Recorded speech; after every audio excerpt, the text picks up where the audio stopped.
Matt woke up that morning almost at 6 a.m. The light gray and unfriendly poured in through the window. Matt could have heard birds chirping in harmony, but he didn't care. He remembered the fight that had happened the night before and that his wife, Nique, had not spent the night at home. He himself had not slept in the marital bed but on the couch downstairs. Shuffling in his bare feet, Matt went upstairs to the bedroom and looked at his wife's side of the bed.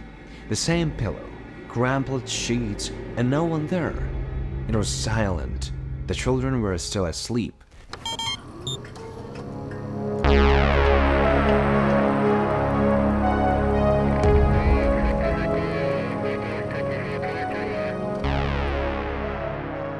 Matt checked to see if there were any messages from Nique, but there were none. Forgetting about his morning coffee, the sleepy Matt went out of the house. He started the car and drove around the area for over an hour, searching for his wife. Maybe she went out for a walk? The sun was rising, the air was already getting warm, the neighboring houses, as if outlined with a charcoal pencil, stood in sharp contrast to the soft tones of the sky. It was the middle of summer in Lawrenceville, Georgia. But on that day, July 9th, 2011, Matt never found his wife. This is how the disappearance case of 44-year-old Nique Leili began. The gloomy depths of human wickedness occasionally give rise to stories capable of leaving an indelible emotional mark. And this story is one of them. The upcoming investigation will divide the family into two warring camps for several years, and the killer will think he got away with it for a long time. Today on Detectives, let's take a journey through a case involving the disappearance of a mother of 3 children. Chilling audio recordings will reveal to us the harrowing details of manipulation, abuse, and ultimately murder. We are over. Do you understand me? We are now officially over. Everyone had called her Nique since birth. 15 years before the tragic disappearance in January 1996, Nique Gilmer was a single mother living with her 5-year-old daughter Alex in Athens, Georgia. Nique's and her baby's father's lives went separate ways. The husband finished school and went to work, while Nique entered graduate school, so they soon parted ways. Raising a daughter alone is not easy, and the young mother decided to try her luck of finding love online. On the internet, Nique met Nique Leili, a charismatic and fun guy from New York. Nique, a petite, slim blonde, independent and self-confident, and Matt, tall, reliable, and able to stand up for her. Matt made his sweetheart laugh. He was always cheerful and optimistic. After some time, he moved to Nique in Georgia. 2 years later, their daughter Amanda was born. Matt and Nique got married in 1998 on Valentine's Day. Soon, they welcomed another little girl, Rebecca, into the family. Nique always remained very close with her family, especially her mother, Harriet, father Doc, and sister Amy, who was 10 years younger than Nique. When it was Amy's turn to get married, her beloved older sister was a bridesmaid at the ceremony. During the event described in the summer of 2011, Matt and Nique were both 44 years old. They settled in a house in 1915 Sydney's Cove, Lawrenceville, Gwinnett County. There they raised their 2 daughters, aged 9 and 12, while Alex had moved in with her biological father. Nique worked hard and diligently as a corporate executive in an office and was the main breadwinner of the family. Her husband worked from home with various computer equipment that he repaired, assembled, and resold online. Since Matt spent most of his time at home, he took on the daily care of the children. But their union could not be called perfect. Matt could be overly controlling and insulting, and Nique was no less firm in character and stubbornness. Nevertheless, for 13 years, they seemed to find a balance in their family life. But something happened in the early morning of July 9th, 2011, after which Nique disappeared and stopped responding to calls and messages. Her cell phone was left at home plugged into the charger. On the same day, Nique Leili called one of his wife's colleagues and calmly asked if Dominic was with her. The colleague was surprised, as she and Nick had never been that close. In fact, the closest people Nick could turn to in a difficult moment were her mother and sister.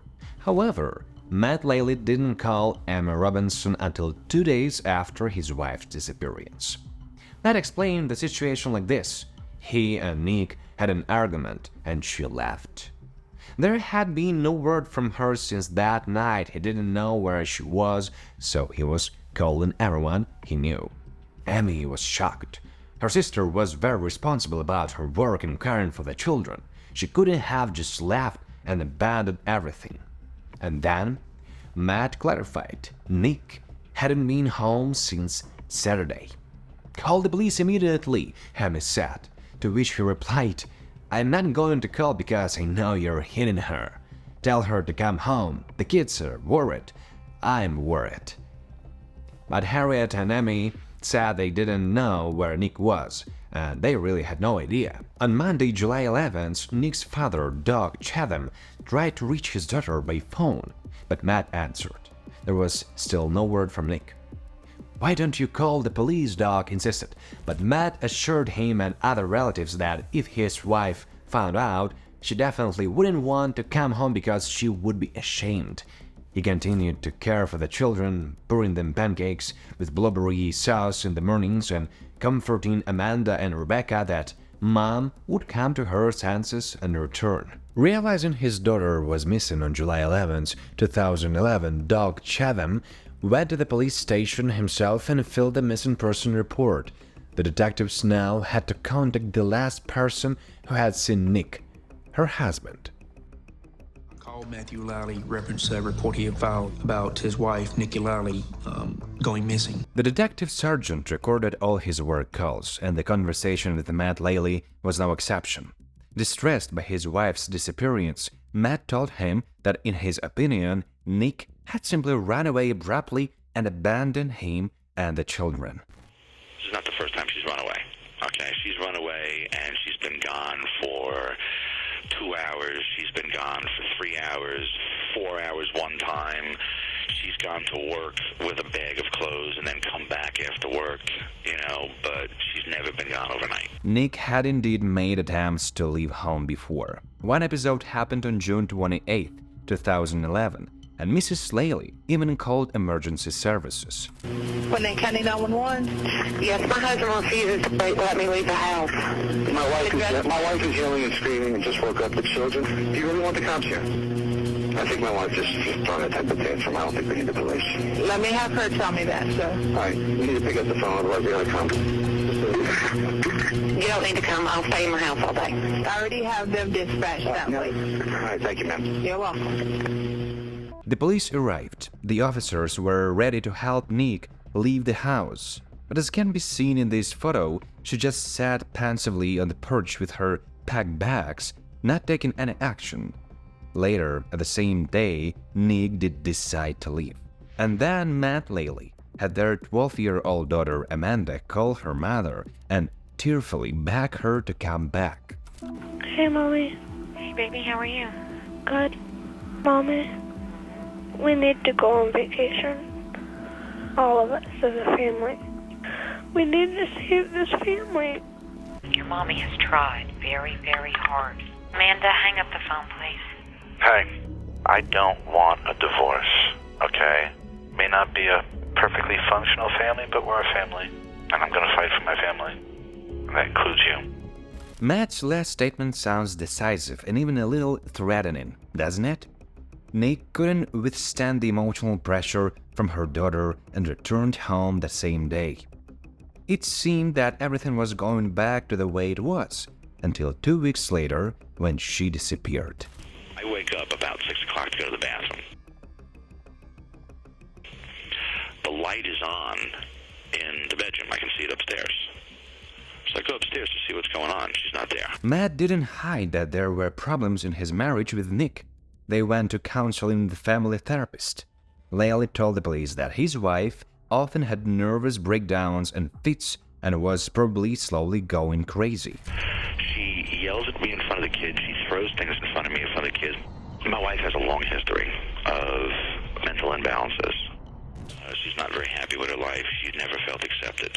Okay? We've been in and out of therapists. There's a fear of intimacy. You know, she's got no problem with girls. But when it comes to a male, they are a threat.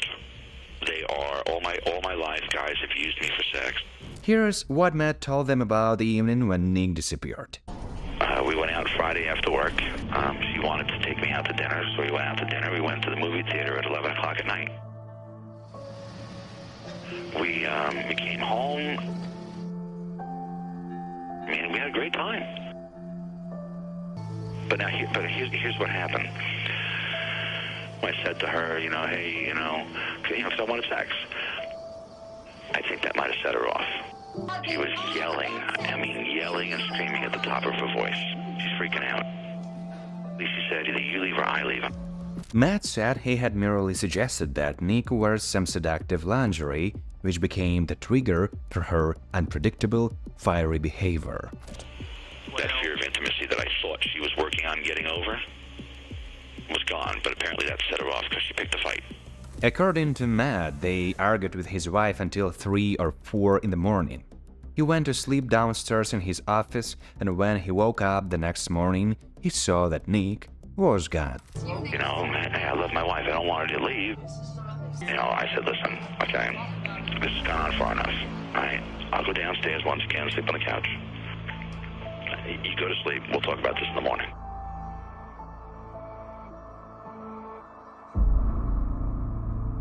Go to sleep probably around 5:10, 5:15, somewhere around there.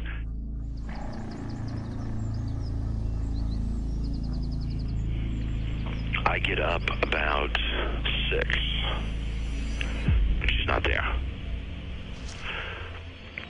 Now, I thought maybe she just went for a walk, So on an hour's sleep, I'm driving my car up and down the streets in the subdivision to see if I can find her walking around.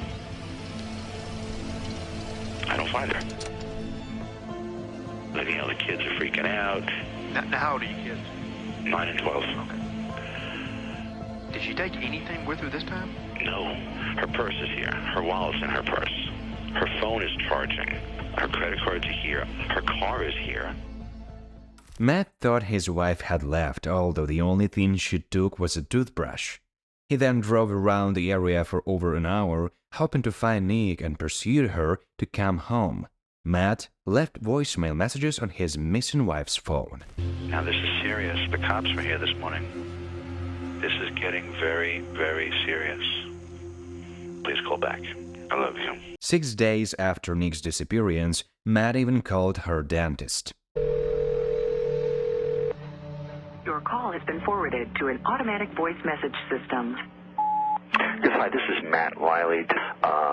Can somebody please call me? I know my wife has been having problems with her teeth, and my wife is missing right now. I just need to know if she's called you guys. Thanks, bye. Matt continued to paint his picture to the officers of how his wife was going insane. I mean, holy cow. She rips her shirt off with her hanging out. No bra, nothing, and says, maybe we should just throws her shirt on the floor, and then says, isn't that what family does? Nique Leili's family was outraged by what Matt was telling the police about her mental state. In their view, Nique was quite sane and in her right mind. If she had left, she would have contacted her mother and sister first and foremost, and she would never have abandoned her girls. And who lives without documents, phone or money? Something was wrong. Harriet and Amy spent days in agonizing waiting. Every time the phone rang, they hoped to hear Nique's voice. The police took the information about the missing person, but that was it, alas. Nique Leili was an adult woman and could leave and go wherever she wanted of her own free will. Her relatives felt they had to do something, so they organized their own search. At the tone, record your message. Matt, this is Doug. Just calling to see if you are aware that there's going to be a search party organized for tomorrow morning. Thought you ought to know. All the search party participants dressed in red and organized a meeting point in the Walmart parking lot. Many people responded to the call to help search for Nique. She's been missing for a week now. She's got 3 kids that would love to see her home. But Nique Leili did not participate in the search. He explained this by saying that he had to remain calm for the sake of the children, to be there for the girls and support them. Allowing them to participate in all this would mean traumatizing Amanda and Rebecca. While friends and family tried to coordinate search efforts, Matt began placing unexpected obstacles in their way. He did not give consent for personal photos of Dominique and information about her to be published on missing person flyers. But what was strangest of all, even before the police began searching for Nique on July 13, 2011, Matt hired a lawyer and filed for divorce. He explained to the detectives that he had had enough of his wife's antics and he had wanted to do this for a long time. It seemed he wasn't at all concerned about finding Nique. He was more concerned with convincing the police of her unsound state of mind. At the courthouse, Nique Leili even filled out paperwork to have his wife declared incompetent. I told her if she doesn't straighten up, I'm going to divorce her. And I saw an attorney about it too, just yesterday. I was at the courthouse swearing out a warrant for Nique Leili for involuntary committal. But with or without Matt, the search operation took place. It could not even be stopped by a brief rain shower. On July 16, 2011, over 100 volunteers fanned out across the surrounding area. Oh, look, we got blue sky. It's going to smile on us. Nique's mother went door to door, handing out flyers to people and leaving them on neighbors' doors. Nique's family really wanted to draw attention to her disappearance, and they succeeded. An adult woman leaving home, big deal, those cases happen almost daily. But 100 volunteers who put on red t-shirts and went scouring the area. That was an interesting story. None of the volunteers really knew what they were looking for. Maybe some small clue, a hint about where Nique had gone. And certainly, no one expected to come across a body. But soon, a terrified scream rang out among the ranks of people dressed in red shirts. Relatives, friends, and disbelieving journalists with cameras rushed over to where the scream had come from. Alison Rockwell was not one of the relatives. She worked with Nique Leili. I love Nique. Nique was great. She was just so great to work with, very smart, lots of energy, positive, wonderful. Just a wonderful person. That day, Allison and another colleague of hers and Nique's, named Derek, were a little late. This became a chance and decisive turn in the search for the missing person. Since the operation had been going on for about 40 minutes already, Allison and Derek decided not to go far and began scanning the nearby area. Nique was lying under branches and fallen leaves that someone had carelessly thrown on her body. Her feet and a strand of her blonde hair were the only things peeking out of the pile. 19-year-old Alex, Nique's daughter, passed out. Nique's mother, Harriet's legs buckled from the shock. But the first thing the stunned Amy threw at reporters was suspicion towards Nique Leili. A whole cavalcade of authorities and services arrived. Detectives began examining the body of the middle-aged woman that lay within the perimeter marked off by yellow tape. It was midsummer, it was hot, so after a week of searching, the corpse was already in an advanced state of decomposition. The victim was completely naked. Her feet were so light that they seemed to glow fluorescent white. They were completely clean. It was clear that Nique had not come there herself. This was murder. The next day, Nique Leili's body ended up on the medical examiner's table. An external examination revealed no injuries or marks. There was nothing under her nails. The autopsy showed that Nique had died approximately around the time her husband said she went missing. The fact that the body was found naked suggested that sexual assault may have taken place. The medical examiners did indeed find semen and took samples for DNA analysis, but to do it would take several months. A toxicology analysis showed that there was alcohol in Nique Leili's system, but in a small amount. Probably she had a glass of wine with dinner. no drugs in a concentration that could have led to an overdose. But there was one drug in her blood. That substance was gamma-hydroxybutyric acid, an anesthetic known as the date rape drug. It may have been the reason why Nique did not resist. The expert found injuries characteristic of strangulation, but the degree of decomposition of the body prevented a final and precise conclusion from being made. Ultimately, the forensic examination could not determine how Nique Leili died. However, the police began investigating her death as a homicide. Just a few hours after Nique was discovered, law enforcement issued a search warrant for the Leili residence. According to Matt, he had several video cameras at home. Nothing unusual. He sometimes sold cameras and used the ones at home occasionally to demonstrate the capabilities of these devices to buyers. But the amount of Matt's equipment and his video surveillance system with a powerful server shocked the police. There were 21 cameras installed in the Leili family home, capturing virtually every corner of the house and yard. The officers, of course, had seen the like, but only in a bank and never in someone's home. Even they didn't have that kind of equipment at the police station. Alex, Nique Leili's older daughter, had moved out at 16 to live with her biological father. She didn't like Matt, and even more so, she didn't like his cameras everywhere. It was very uncomfortable all of the time. You know, he had a camera in the living room that faced the couch, so if you wanted to sit down and watch TV, you were being monitored. Matt Leili explained to the officers that he had so many cameras because he was worried about his wife. After all, she had become mentally unbalanced. What if she did something in a fit of rage, ran away or go hard? For the same reason, Matt Leili hid a tape recorder in Nique's purse, tracked not only the location of her car, but also her phone. I'm recording my wife. I've got a tracker on her, you know? I gotta find my wife every time she runs away.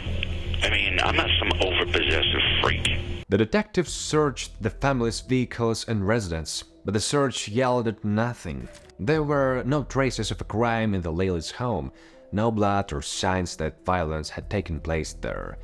It turned out that Matt kept one firearm, but it was unlikely to be related to the case. Law enforcement seized computers and other electronic devices as well as video recordings from cameras in the Leili home.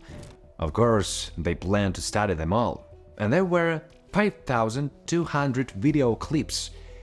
Viewing all those videos was going to take a very long time, but that many cameras were a gold mine for finding evidence.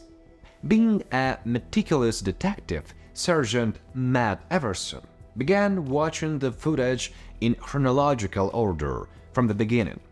It was like looking for a needle in a half stack, or even a needle in a stack of needles. Everson didn't really know exactly what he was looking for. Watching the videos took long hours of his workdays. Finally, 4 months later, Detective Sergeant Everson reached the recordings from July 9th, the date when Nique Leili disappeared. In the video recorded after midnight, Nique is seen returning home alone and climbing the stairs. But she doesn't go into the house. She sits down at the porch and smokes a cigarette. Detective Everson was filled with excitement. Here it is. Now he would see what happened to Nique, how she leaves the house or someone takes her away, which direction she headed. But no matter how hard Everson tried, he could not find a video showing that what happened after that moment when the victim was smoking on the porch. He couldn't even find out if she entered the house after that. With the question of how it happened that none of the 21 cameras captured anything during the hours when Nique went missing, the detectives turned to Matt. Leili placed all the responsibility for the malfunctioning system on Nique herself. In Matt's opinion, his wife herself turned off the cameras when she was running away from home, and she didn't just turn them off, but pulled out the wires and disabled the entire system. I get up about 6, and she's not there. I ran inside to check the camera system, and that's when I realized the cameras were off. And she always shuts it off when she leaves, when she's pissed off, because she knows it pisses me off. But there were not just recordings missing for a few hours, but many fragments totaling an entire week. This was strange. Maybe Matt had something to hide? Although the police suspected Leili of murdering his wife, at that point they did not have enough evidence to charge him. But Nique's relatives had already figured it all out. I confronted him myself. I said it to him myself. And I said, Matthew, I know you killed my daughter, and I will haunt you for the rest of your life. And with that, the phone went dead, and that's when he cut all communication with the family.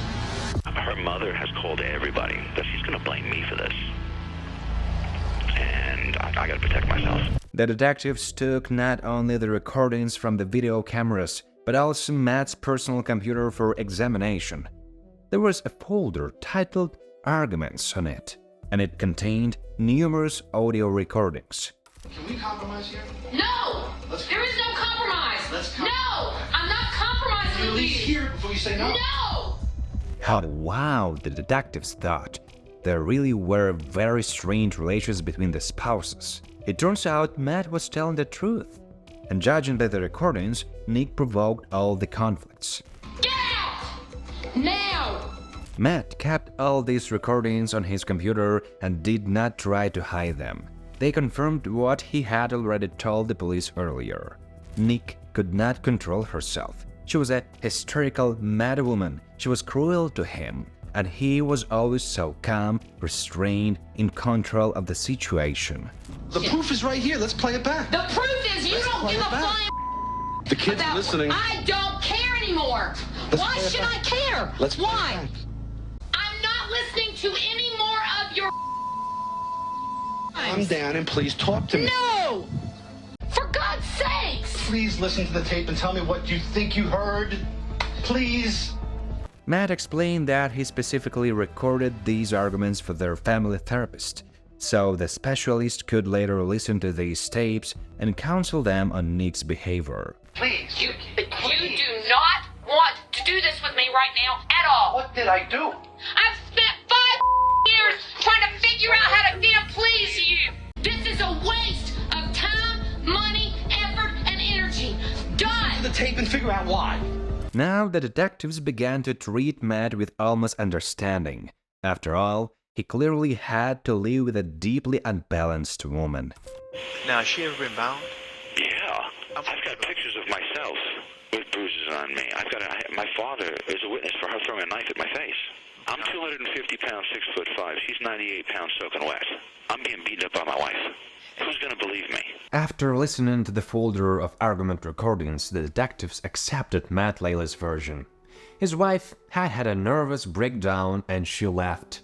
And then something happened to her. It turned out that the woman in an extremely unbalanced state went out onto the street early in the morning and encountered an even more unbalanced maniac who killed her. What a coincidence. But the fact that the victim apparently did not resist led the investigators to think that she knew the killer, trusted him. Maybe she had a lover. Part of the investigation involved checking Nique's phone. Matt provided law enforcement with 2 of her cell phones, one of which was broken and couldn't have repaired or analyzed. Information was retrieved from the second phone, and the detectives read hundreds of pages of text messages. But the theory about an extramarital affair was not confirmed. In Amy's opinion, her sister not only had no desire to have affairs, but didn't even have the time for it. After Nique's body was found, neither Matt nor the daughters attended the memorial service for the deceased. They didn't even come to her funeral and stopped communicating with the police. Finally, the results of the DNA analysis of the semen taken from Nique's body came back. There was a match, and it was not some mysterious lover. The DNA sample belonged to Nique Leili. But wait a minute. Matt had told the detectives that on the evening of Nique's disappearance, they had argued, and there was no sex. The detectives put 2 and 2 together. Matt was telling the plain truth about wanting sex that evening, but Nique didn't. So, he gave her the drug that was found in her blood. Now everything pointed to the classic scenario. The husband did it. But the police still only had circumstantial evidence. Time passed. 6 months after Nique Leili's death, her relatives were already beginning to fear that Matt would get away with that. Detective Everson closed the case and passed it on to Sergeant John Richter, a detective specializing in cold cases. In happier times, shortly before these tragic events in 2011, Nique organized a sort of girls' day out for herself, her sister, and daughters. They went for spa treatments. Manicures and pedicures, had a wonderful time. This was the last time Alex, her 2 younger sisters, and their mom spent time together. From now on, the sisters could no longer socialize. One daughter and the relatives suspected Matt from the very beginning. The other 2 were convinced of his innocence, and Matt had his theory. Moreover, on February 13, 2012, the day before their marriage would have turned 14 years old, Leili packed his bags and moved to Vermont with his 2 daughters. In doing so, Matt limited any contact Amanda and Rebecca had with Alex as well as with his wife's family. Harriet lost not only her daughter but her granddaughters, whom she loved with her whole heart. Thousands of miles away from Lawrenceville, Matt started a new life with the children. The house in Sydney's Cove was put up for sale. Meanwhile, cold case investigator John Richter decided to start the investigation from scratch. He placed a photo of Nique Leili on his desk to serve as a reminder of the noble purpose for which he was working. In the course of investigating this case, law enforcement requested and received approximately 12 search warrants. One warrant authorized the search for evidence in the Leili residence in Georgia, another the search of Matt's home in Vermont, and the remaining 10 gave permission to examine the electronic devices seized during these 2 searches. For nearly 2 years, Richter listened to all the audio that was recovered from Matt's equipment and felt what it was like to be watched and controlled 24/7. Richter initiated another scan of Matt Leili's computer files using new technology that was unavailable in 2011 and brought in Chris Ford for this. This marked a significant breakthrough. 2 years after Nique Leili's murder, expert Chris Ford managed to recover hundreds of deleted audio files from her husband's computer hard drive. When the forensic detective played one of the recordings he had been able to recreate, he realized he would not be able to listen to them alone. They were so disturbing and frightening. Joining together for emotional support, the team of police officers and the prosecutor listened together to the audio that Matt Leili had tried so hard to hide from them. That's not what I said and how I said it, and don't take my words out of context. When we got in that damn car. Damn it! Damn it! Damn it! Damn it! Damn it! Oh, your voice! I am not gonna sit here and listen to this. You're driving me nuts. It turned out that Matt was not always so calm, balanced, and restrained during family arguments. Let me out of this room. No way! Leili had prudently deleted only the recordings where he lost his temper, exploded, and lashed out at his wife. Moreover, there were gaps in the audio recordings, meaning Matt had paused the recordings when he was shouting and swearing and pressed play again when he calmed down. Nique had no idea how toxic her husband's actions were until she found out that he was recording all their arguments. This conversation goes nowhere till you throw a recorder on the desk. No, I have a recorder here. That's a liar. It's in the car. I'm supposed to live my life running around wondering where a recorder is? Matt was the only one in the family who knew when the recorder was on and when it was off. This was a very dirty and vile trick. His control over his wife was intense and incessant, like a toothache. Let the record show I am now locked in a room again. I don't want to be here. I don't want to have this conversation. I've asked out of it. The records show that she's being an absolute wants her way no matter what. Of course, Matt deliberately provoked Nique until she lost her temper, and then he would start recording. This fits the definition of emotional abuse, but Matt also subjected his wife to physical violence. It's hard to say when it started. At first, he would push her into the couch or bed. Once he tore her clothes, but at some point, Matt went from a happy family life to absolute chaos. During one argument, his face darkened. He breathed heavily. It seemed like he was inflating like a balloon. Finally, Matt exploded and put his hands on his wife's neck. Nique cried out, and he saw only her open mouth, dark throat, lips gasping for air, and her even white teeth. She looked at him with eyes full of terror and surprise while Matt kept pressing her throat. Nique felt blood rush to her head, eyes and roar in her ears. It seemed to last an eternity. Then Matt pushed Nique away, throwing her like a thing. It all seemed unreal, like a movie. Leili had dealt irreparable damage to their marriage. Your hands around my throat. My hands were not on your throat. I don't care what the you think, but it was my throat they were around. Well, get it through your head. They were not around your throat. Stop telling that story like that. Bull. You threatened to kill me. I never touched you, Nique. Except to get... Oh my God! You lied! Piece of No wonder Nique decided to leave her husband. I know that when we go 2 days without sex, you're going to automatically assume I am on strike mode, no matter what else is happening. Don't touch me.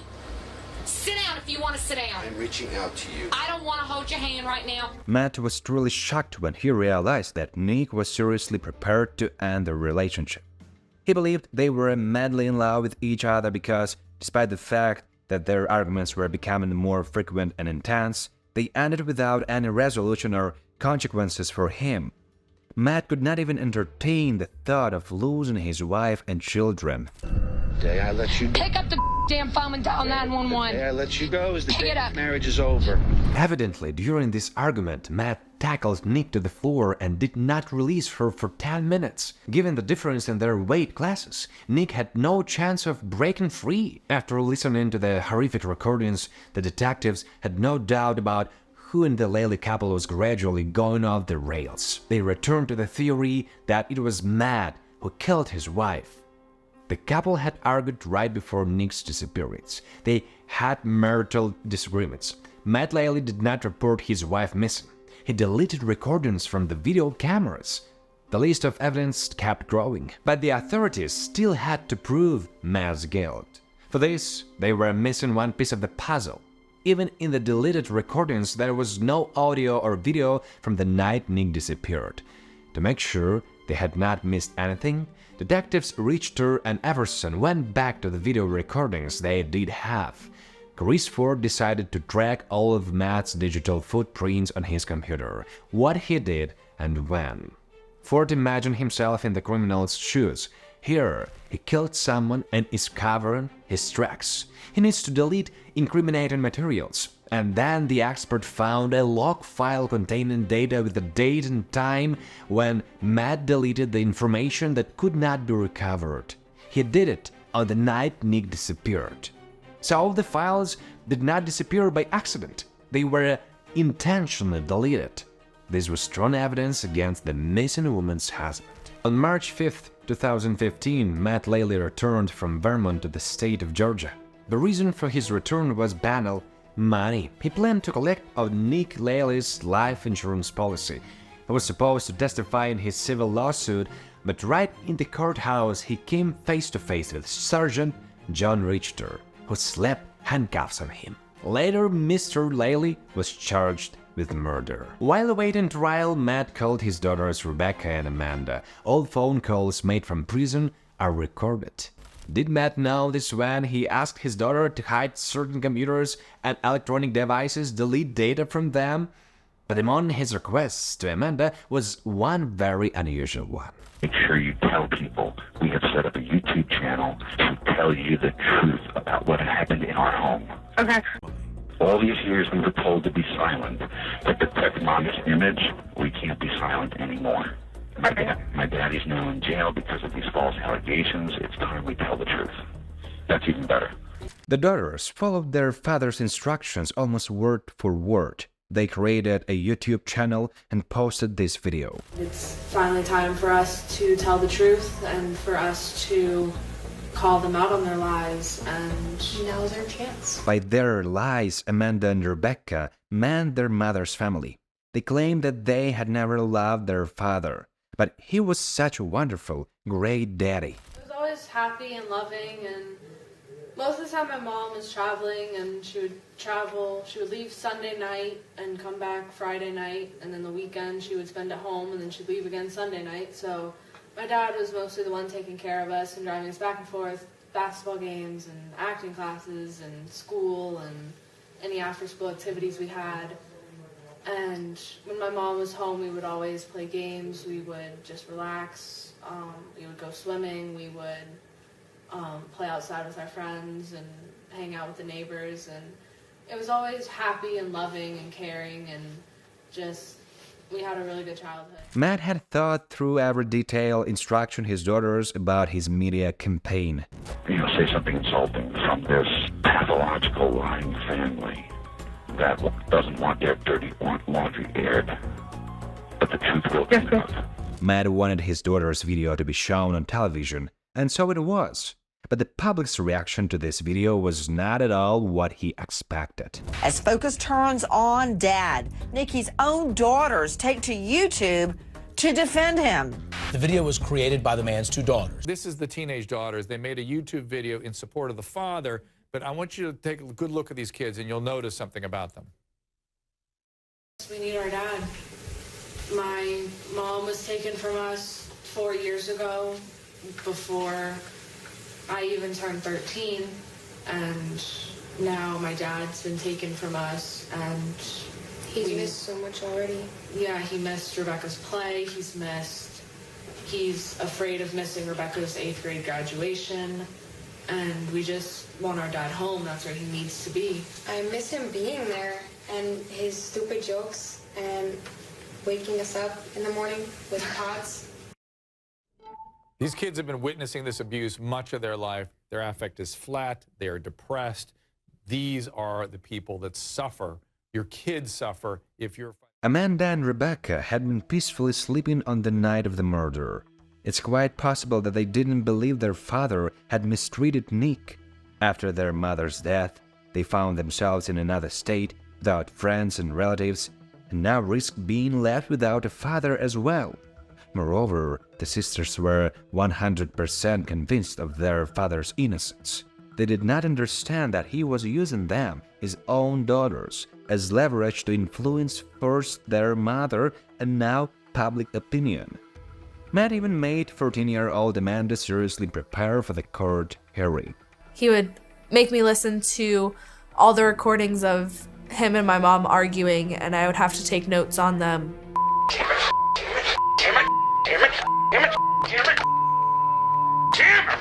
Oh, your voice! Whenever I would ask him, like, why can't your lawyer do this? He would just say, don't you love me? Don't you want me to come home? The trial of Nique Leili began on January 27, 2016. Prosecutor Lisa Jones presented a picture of what happened on the day of Nique Leili's death. On July 8, 2011, Matt and Nique went for a walk. They had dinner and went to an evening movie showing. They got into an argument. Sex was often a cause of disagreement between the spouses. I know that when we go 2 days without sex, you're going to automatically assume I am on strike mode. After the scene near the movie theater, Matt drove home, leaving Nique to make her own way home alone. She came to Sydney's Cove and climbed the stairs. It's very sad to watch these frames where the woman has no idea that something terrible is about to happen to her. Nique didn't want to go into the house and see Matt. Instead, she sat down on the porch and smoked a cigarette. In the darkness, only the tip of her cigarette and the red light of the surveillance camera were visible. When Nique did eventually go inside, Matt was not asleep. He was calm, restrained, it seemed merciful. He was even so accommodating as to offer his wife some wine. Nique drank it, unaware that Matt had slipped a drug into her glass. He was going to get what he wanted, even if she didn't. Nique could not resist. Matt took her to the bedroom and did whatever he wanted with his wife, and then strangled her. Was it an accident? I don't think so. He knew she was going to leave. Nique had told him their marriage was over, and Matt decided that his petite, headstrong wife would never raise her voice at him again. He also wasn't going to give her a ticket to a new life together with their children. What exactly happened is only known to one person, the killer. But even though there was no video or traces of strangulation, a dead wife remains a dead wife. Matt was left with the body on his hands, and he did not call emergency services or the police. He decided to conceal the body and evidence instead. Matt loaded the body into the trunk and started the car. He drove aimlessly until he remembered a small wooded area in their neighborhood. There he coldly disposed of the woman who had been his wife for 13 years, the mother of his children, like garbage. He threw her face down on the ground and frantically covered her with dry branches and leaves. Then, of course, Matt remembered the cameras. Now he himself had become a victim of his own constant surveillance. He had to erase all incriminating recordings. Most disturbingly, in the first few days after what happened, Matt told his daughters that their mom had abandoned them, but that she would come to her senses and return. But he knew full well that would never happen. Through manipulation, Matt made his own children the main element of his defense at trial. Is this gentleman here your dad? Yes. Okay. And you love him, right? Of course. Very briefly describe the relationship that your mom and dad. They loved each other. Did they ever fight, argue? They did argue, yes. Did you ever see your dad hit your mom? No. Did you ever see any obvious injuries or bruises to your mom? No, sir. Amanda's testimony, siding with her father, painted a starkly different picture of their family dynamics.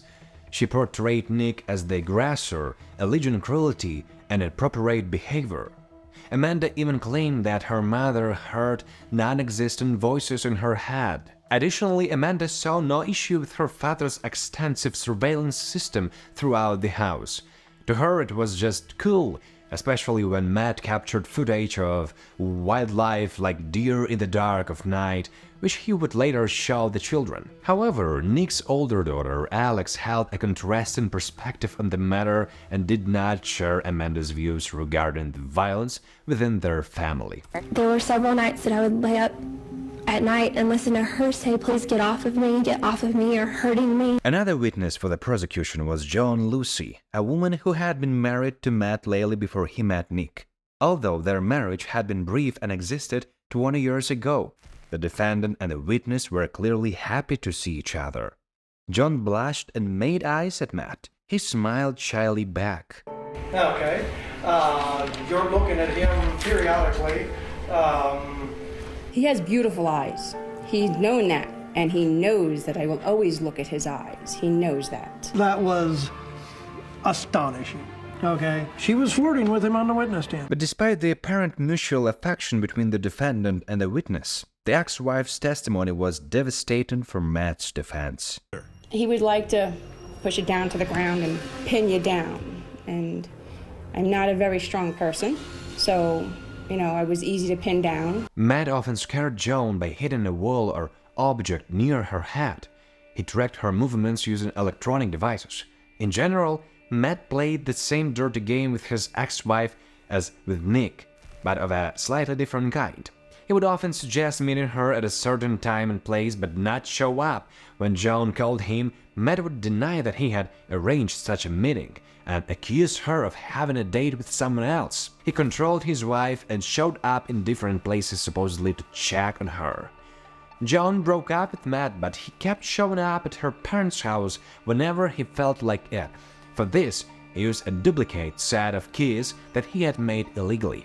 Eventually, Joan Lucy had to obtain a restraining order against her ex-husband. Matt did not change his behavior at all in his marriage to his second wife, but his obsession with controlling his partner likely only intensified. Nique's colleagues testified that they had seen injuries on her body, despite her attempts to hide them under her clothing. The exact day of this photograph is unknown, but in it, Nique documented the injuries inflicted on her by Matt. Perhaps the main witness at the trial was the victim, Nique Leili herself. She spoke for herself, her voice sounding in the small courtroom as those present were played the chilling audio recordings. You want to see how many bruises are going to show up here tomorrow? Huh? If I wanted to do harm to you, I could have done it. I don't know, Matt. You tried to tonight. I did not. Bull. With your hands around my throat, you had me pinned to the wall. You not touch me. Get off me. Get off me. Once Nique told her mother that her marriage with Matt seemed to have come to an end, to which Harriet responded to her daughter, "It's for the best for you." She didn't like the troubles and complexities escalating in her daughter's marriage, even though Nique was reluctant to share her and Matt's problems with her mother. Hey. Well, hello there. I was just thinking about you a little while ago. Why? Just wondered how you were. Been better. Matt saw the problem in their marriage as only sex and never mentioned to the detectives that over the years of living together, the couple had accumulated a debt of $300,000. Nique was forced to work 65 hours a week to cover this gap in their family budget. Of course, this affected both their relationship and Nique herself. Probably she really wasn't that happy and satisfied with her life. This is what I live day in and day out, is keep my mouth shut, my head down, and do exactly what's expected of me. In addition to pathological lying, Matt had another trait characteristic of absolute possessors: pathological jealousy. His wife was away at work. He sat at home. Over time, Matt began to think that his wife was having an affair. Nique met all accusations with resistance and shouted indignantly in response. A few weeks before her death, Nique also told friends that she wanted to file for divorce, but added something alarming. She was afraid of her husband because Matt threatened to kill her if Nique tried to leave him and go with the children. You telling me you should have killed me, putting your hands around my throat? I should have let you kill myself. Why should I bother being the one to do it? The jurors had no doubts. On February 5th, 2016, after 8 days of hearings of 3.5 hours of discussion, they delivered the verdict. I'm going to ask you at this time if you would stand and read the verdict out loud. As to count one, we, the jury, find the defendant guilty of malice murder. As to count two, we, the jury, find the defendant guilty of felony murder. Matt was also charged with conducting illegal video surveillance. Circumstantial and physical evidence convinced the jurors that Matt first raped and then killed his wife. The judge sentenced him to life in prison without the possibility of parole. That decision? I don't think I can do it. Okay. The only thing the too emotional Matt said was, "I'll appeal."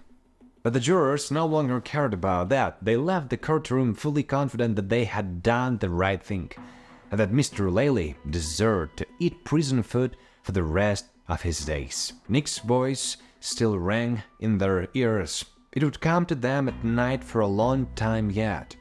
The only crazy thing this woman really did was marry a monster. If you happen to peek onto the back porch of the Robinson's house on Mother's Day in the spring, under the awning, you can see Emmy serving guests tea, crackers, and cheese. Two dogs sniff the grass for felon cheese around the chairs where 3 young, attractive girls sit. They are having a cheerful conversation and laughing. Their facial features are very similar. These are Nique Leili's daughters. Away from Matt's influence, and after some time, Amanda and Rebecca eventually admitted the thought that their father might be guilty. They removed the infamous video from their YouTube channel, resumed relations with their older sister Alex and aunt Amy. Now they live their own lives, trying to stay away from the press. Nique Leili is still serving a life sentence. There remains only one question: how many more victims of abuse suffer in silence, whose stories are untold, whose voices are unheard? And how many Green family secrets will remain unsolved? I can't keep doing this. These fights that we're having, standing in your way, taking your phone and everything else, they killed me. Welcome to my world. You killed me a long time ago.